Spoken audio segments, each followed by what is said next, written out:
Right, hello.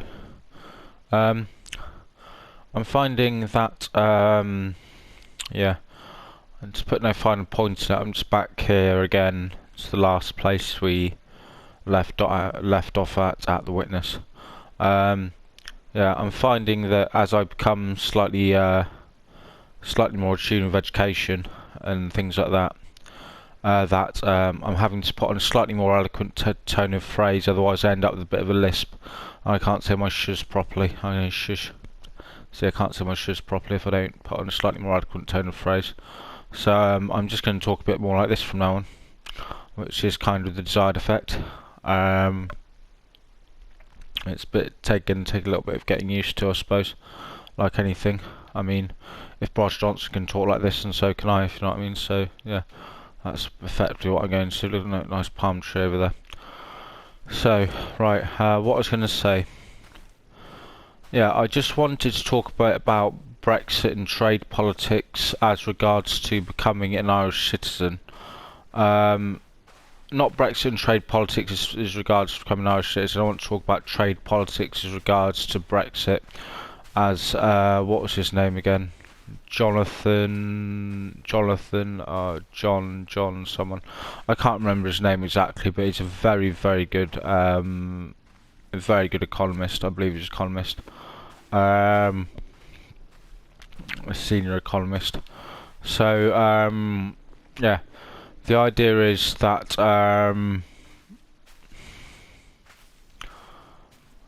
as I just want to talk a bit about trade politics as regards Brexit, things like that, because some of the younger generation might not listen to them, but they might listen to someone like me. Which is kind of the reasoning for it, I suppose.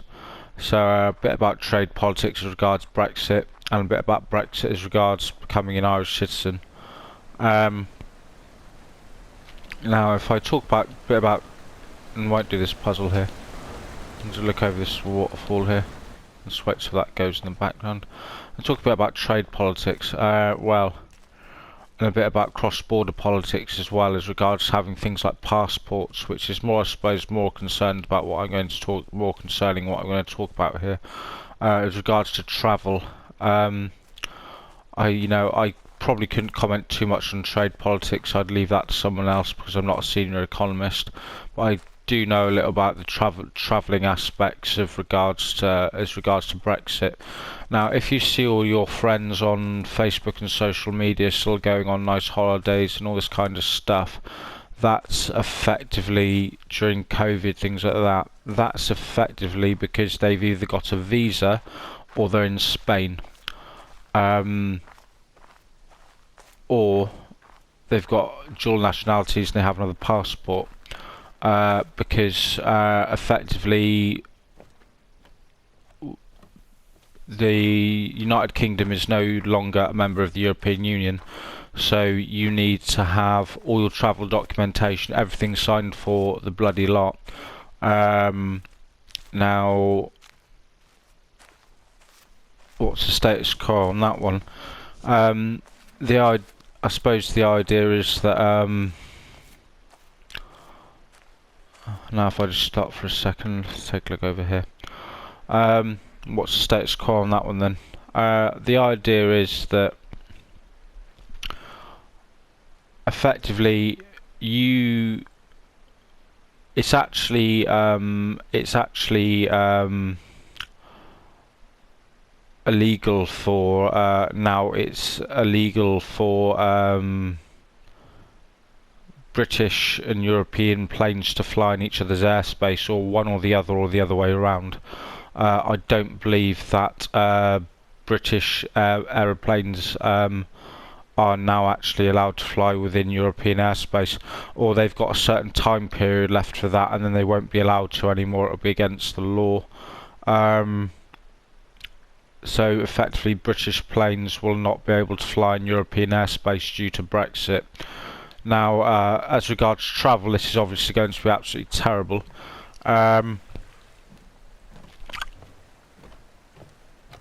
So I know we can't travel anywhere anyway really because of COVID-19, but I suppose what I'm trying to get at is that we were kind of already stuck on an island anyway, and that is unless effectively you can get an Irish passport, which, you know, the idea that you used to be able to go Euro railing, things like that, and just travel between countries with one passport, with one British passport, that's been completely lost. You can't do that with a British passport anymore, I'm afraid.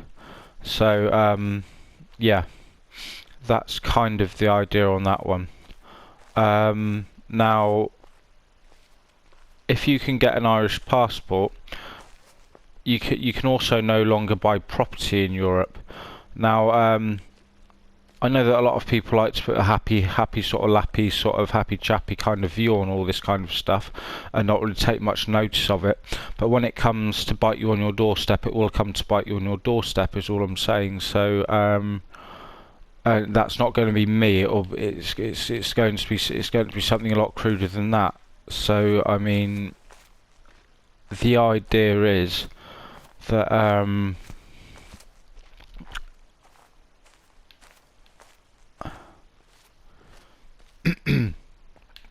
that's nice up there. The idea is that effectively, if you can get an Irish passport, then get one, because we are, as a nation, slowly becoming, you know, if we lose the next, if, you know, not saying we, but if the Labour government lose the next election to the Conservative and Unionist Party, then effectively we are going to be living in Britain in a form of dictatorship.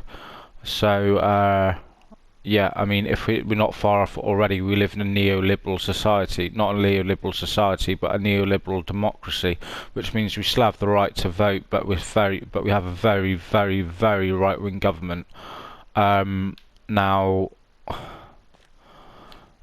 the Conservative and Unionist Party have just completely stripped bones bare. They've just completely stripped bones bare Parliament. Now, that doesn't give us any right to proportional representation whatsoever. If you don't know what proportional representation is, I'm not going to explain it here. I suggest you look it up. It's something that we should have had an awful long time ago, and we can no longer, you know, we haven't got much chance of it now for, you know, if ever, a very long time, because the Conservative and Unionist Party have basically stripped our parliaments, bare. So, you know, and that's what the foundation of the country is actually run on. It's run on Parliament, and the idea that everyone, you know, if everyone has the right to vote within Parliament, then that's proportional representation. Now, so let me check how much longer I've got left. I've got a bit longer left, that's fine. Got a few minutes. I'm just going to trot over here a little bit, have a look over here. Now, I suppose the idea is that if you can get an Irish passport in the meantime, because of, if you're an Irish citizen, if you get dual nationalities with a British passport and an Irish passport, then the idea is that if we do end up becoming a dictatorship, which is evident that it could happen, then basically you're not going to have to worry so much, because you'll be able to actually leave the country, whereas some people just, you know, they are effectively going to be stuck on an island, because you have things like, in dictatorships, you have things like your rights and everything like that stripped away from you. Now, we also don't have the right to European law anymore in the way that we used to. Britain's effectively making its own laws up under Conservative and Unionist Party. Now, I would suggest that that's not a good idea for anyone. So I might stop by this nice tree here. Take a look at that. So yeah, I suppose the idea is that yeah, if you can get an Irish passport, then get one, because travel isn't going to be as free anymore. Yeah, I mean it's not as free anyway due to COVID, but it's not as free. It wasn't going to be as free anyway due to Brexit, which everyone's forgotten about and isn't in the press anymore. Yeah, so right, thank you very much. Cheers, goodbye.